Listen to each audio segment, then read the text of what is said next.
Acha mwanzo tuseme Diana Skyzer, rest in peace from 256 our neighbors. So mwanzo niweze kuelezea kifo vyenye ambacho kilimpata dada yetu hapa ambaye ni mwana TikToker ambaye alikuwa na maisha ambayo wengi sana waliweza kuyatamani waweze kuishi maisha kama haya, lakini kwa vile ambavyo alitoka kwenye huu utu wa dunia,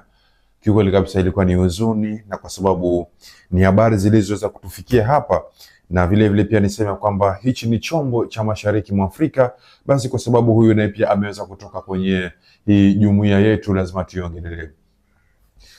Diana alikuwa ni msichana ambaye alikuwa amependeka na kupendwa sana na jamii ya Kiuganda na ulimwengu mzima, sana sana wale ambao wanafuatilia mtandao wa TikTok, ambapo alikuwa ametengeneza umaarufu wake, ambapo alikuwa akipata deals tofauti tofauti na kazi ambazo wengi sana hatukuzijua. Na vile vile pia Diana alionekana mtu ambaye alikuwa akipiga life na adabu, wenyewe wanavyosema, yani alikuwa anakula maisha yake vile ambavyo inastahili, sio safari za nje ya nchi yake Uganda, bali hata pale pale ndani ya Uganda maisha yake yalikuwa yakionekana kwenye mitandao ni kuwa maisha ambayo ni maisha ya ghali mno sana. Lakini cha kushangaza na cha maajabu ni kwamba wazazi wa Diana, kwa mjibu wa wale watu ambao walikuwa wanamfuatilia kwa karibu sana na kumjua Diana, ni wazazi ambao walikuwa wakiishi maisha ya tabu na maisha ya mateso sana, pasi kupata msaada kutoka kwa ndugu yao, kwa mtoto wao huyu Diana. Na juzi siku ya 4 mpaka sasa, baada ya kwamba Diana aliweza kustiriwa hapo jana,